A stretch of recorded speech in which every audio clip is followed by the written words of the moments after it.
CHICKEN. Use the code CHICKEN in the shop. Hey guys, the Chickness here. Welcome back to another Boom Beach video. In today's video, guys, we're going to go over some of the best statues to use for Boom Beach in 2025. We've had a lot of changes. We had a lot of big updates. We got new flying heroes. We got new flying units. And with all that incorporated, we need to talk about the best statues and the best usage for each statue. If you guys haven't already, I do appreciate it if you throw that code CHICKEN in the shop to help support the channel.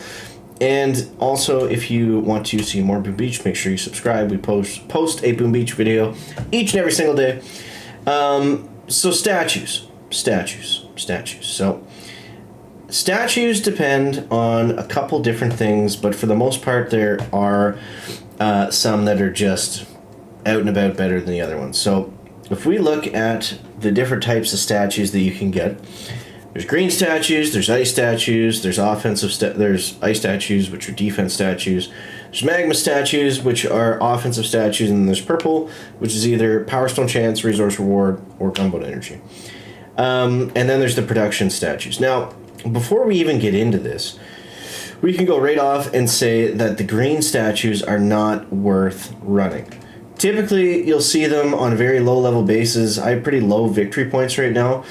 So if we go and look at a random PvP base, we'll probably see some. And this is just a mistake that new players make. You can see this guy here. He's got one of each. And when you don't know anything about the game, you're just starting, it kind of makes sense. It's like, oh, you know, I should have a little bit of everything, right? I should have a couple defense ones, couple offense ones, couple green ones.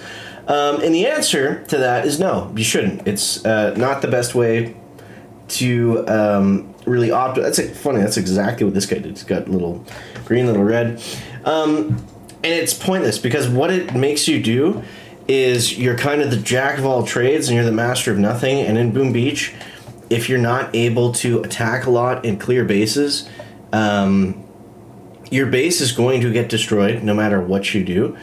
Until you get to the point where you can run all ice statues, but even starting out, that wouldn't make sense. You want to build your statues around offense for the most part. So for newer players, beginner players, you want a lot of red statues. Now, what I'm doing here is different. This is specific to me. I'm actually in the process of getting rid of my resource reward ones. So don't look at me and be like, well, this guy's obviously lying. He's got a bunch of resource reward statues. That's just for me being lazy and wanting to upgrade stuff really quickly. It's not the most efficient way, especially early on, because you don't need that many resources to upgrade your stuff.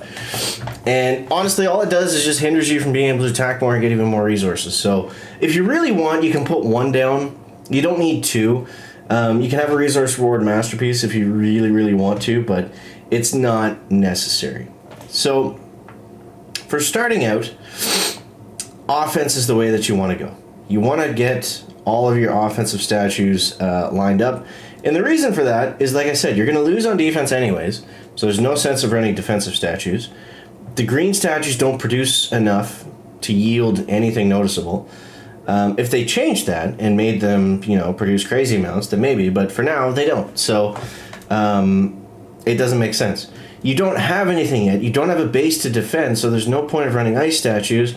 And unless you're totally maxed out anyways, people are going to smoke your base regardless. So don't waste your ice statues.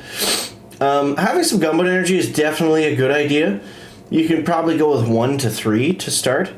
Maybe even, well, depending on how many slots you have left. I would put gunboat energy to maybe, if you can only hold, say, 5 or 6 statues, maybe make 1 or 2 of them if you really want to, gunboat energy, and then put the rest into troop damage and troop health. And that's going to be the best way to just maximize your progress, because that's what we're trying to do, right? Trying to upgrade our base as quickly as possible, get through the game, and get to the point where now, you know, say you're higher level now, we can talk about some different kind of statue mix-ups. So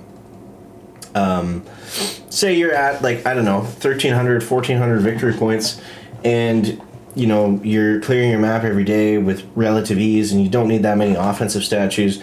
The other reason you'd go red and purple is for operations, obviously. So if you're in a competitive task force that, you know, you have to do Zuka hits in your operations every day, then yeah, you want to make sure that you've got enough gunboat energy and troop damage. Typically it's GBE troop damage. You don't see as much troop health in the operation side of things because you're smoking Zukas for them to, you know, survive for a few seconds. At least that was before bombardiers and lasers and all the crazy stuff came in. So maybe that's changed to go a little bit more troop health now, but for the most part, it's roughly the same. So we'll fast forward a bit in your Boom Beach career, and say you've gotten to the point where, like we just explained, you're at like 1500 VP, you're struggling to gain VP as you're getting raided so frequently, and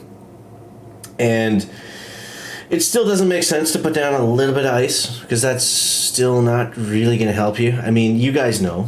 Think about how many times you've gone up against a base in Boom Beach and they've had 1 or 3 ice statues, and it's not a big deal. It's going to be the same thing, but to you. Will you get some more intel and diamonds from attacks? Probably. But is it going to completely stop people? No. So it still doesn't make sense in that instance. Realistically, the only time you want to run defensive ice statues is when you're making a global leaderboard push. So if we look at... I meant to go to the leaderboard, this one. So we look at some of these top guys, you'll typically see them running nothing but ice statues. So what's the difference? Mindfog. So what's the difference? Why is this guy running so much ice? Well, number one, these are very highly skilled players. So they don't need a lot of offensive help to take down other bases, but mainly it's because it prevents people from being able to take down their base at all. But is this guy getting a ton of loot? Is he getting a ton of resources every day? No, he's only getting that from like the events, the NPC bases, islands he's taking down, and the bases that show up on his map that he's able to take down. So this is when you see people run ice statues. You don't see it, you know, very typically, and especially not really at low levels, right? Because you got nothing to defend, so there's no point. And the reason that they do that is for victory points, and so they don't get raided constantly and lose all their victory points. So aside from that, there are some fun things you can do, like some mix-ups, like what I'm doing. Like, this is fine for, you know, a player that doesn't clear their map very often, and when the update comes, they want to go really hard and be able to take down bases, but at the same time collect a ton of loot from them and max your stuff out really, really quickly in, you know, a handful of sessions. That's really the only time it makes sense. Would I recommend you guys do that? No, because it's not really efficient. Power Stone Chance statues. Now, there's been some heavy debate on these, whether they actually work or they don't. They definitely work, but it's not really worth it. I don't know if I would ever run a Power Stone Chance.